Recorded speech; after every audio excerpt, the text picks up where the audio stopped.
you would not believe the money that's out there now to pay alarmists to push the global warming scare. Cash for scary comment. And it's not just the green groups and the get-ups, it's not just the governments and the green energy companies handing out this cash. We've also got billionaires, mega billionaires like George Soros, and in a smaller way, our own billionaire Mike Cannon-Brookes.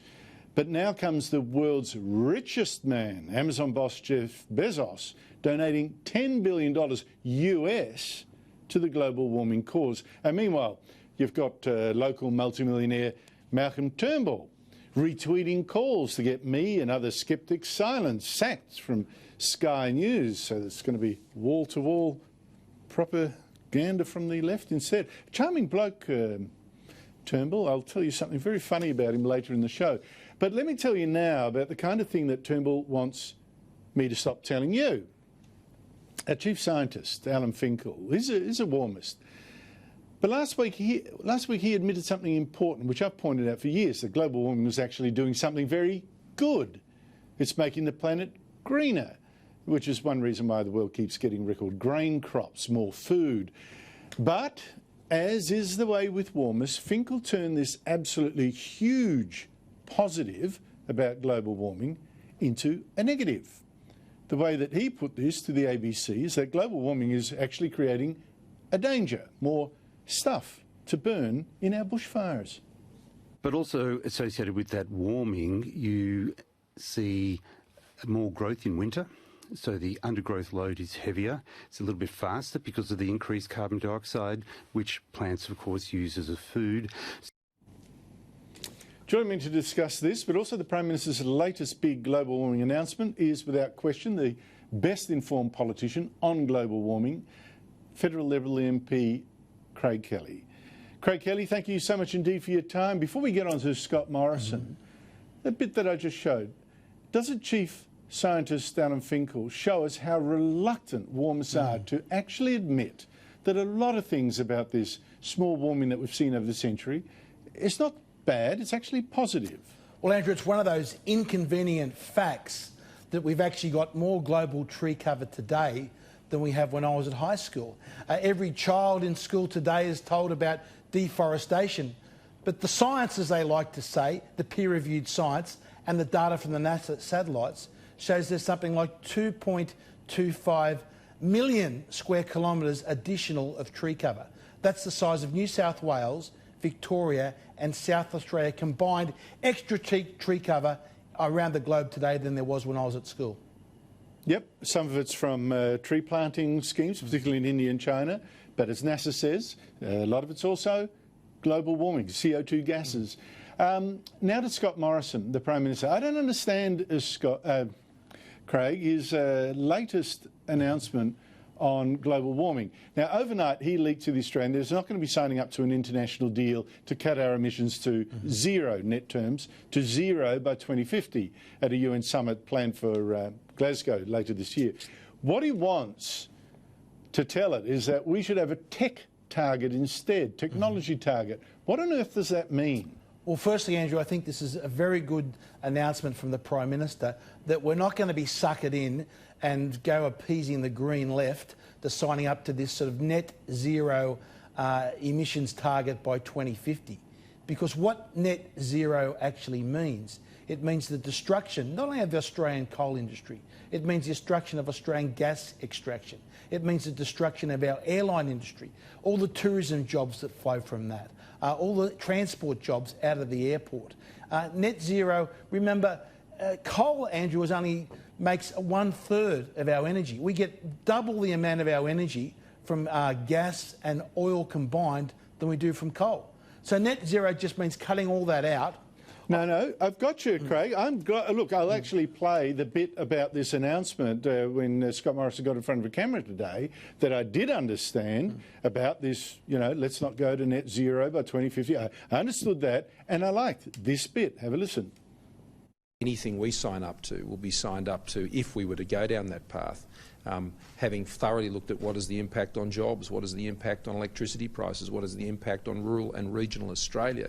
And currently, no one can tell me that going down that path won't cost jobs, won't put up your electricity prices and won't impact negatively on jobs in the economies of rural and regional Australia.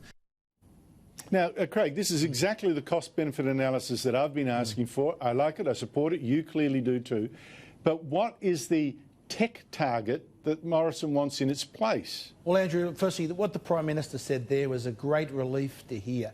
That's a Prime Minister that's looking after our nation's interests and not the interests of UN globalists. Now, when it comes to a tech target, the details are yet to be fully set out, but it seems to be, look, let's make sure if we set some target we can actually get there, rather than sort of set the target and pray and hope. Now, I heard some absurd comments from the Chief of the Business Council of Australia, basically saying, I'll set the target and set off in that direction and sort of work out how you're going to do it on the way. It's like... Oh, look, I heard that.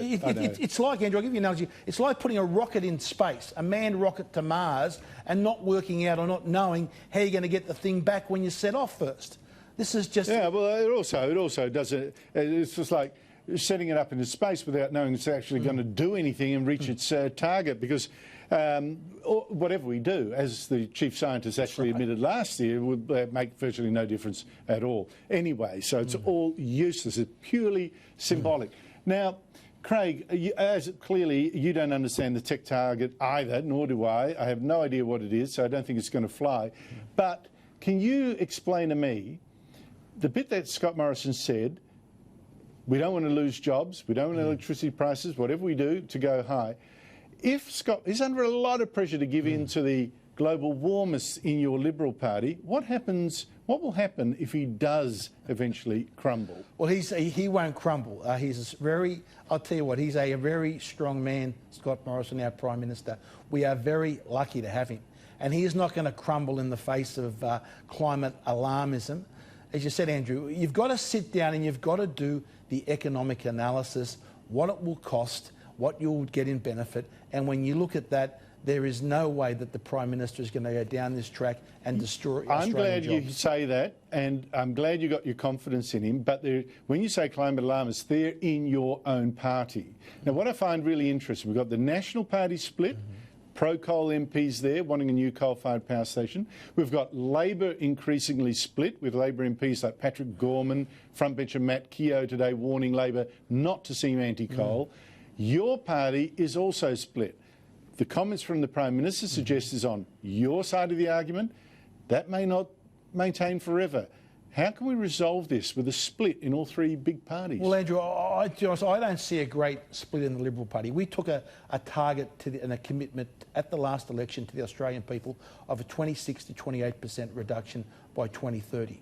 We are going to meet that commitment to the Australian people. Now, where we go from there after that, what policy we take to the next election, obviously is something that's up for debate. But when you talk about splits, Andrew, look at the Labor Party with their Otis group that they have.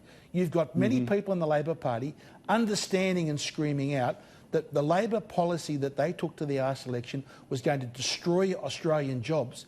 And thank goodness there's a few Labor members there of integrity that are standing up and calling out this nonsense and telling the Labor Party... I'll be talking about that exactly in the panel in a few minutes. You're right about that, but let's not pretend the Liberals don't have the Trent Zimmermans and all that Andrew, in your party. Let's have the debate. I think having the debate is actually good. Let's talk about what this net zero means, so the Australian public actually understand that it means the end of our dairy industry. It means the end of our beef cattle industry. As I said, it means the end of tourism. It means the end of... But it also means, Craig, what the government needs to keep saying, and I haven't heard from the Prime Minister, it means no difference to the world's temperature. That's right. All pain, no gain. I think I need to hear that now. Craig Kelly, thank you so much indeed. Thanks, Andrew, for your time.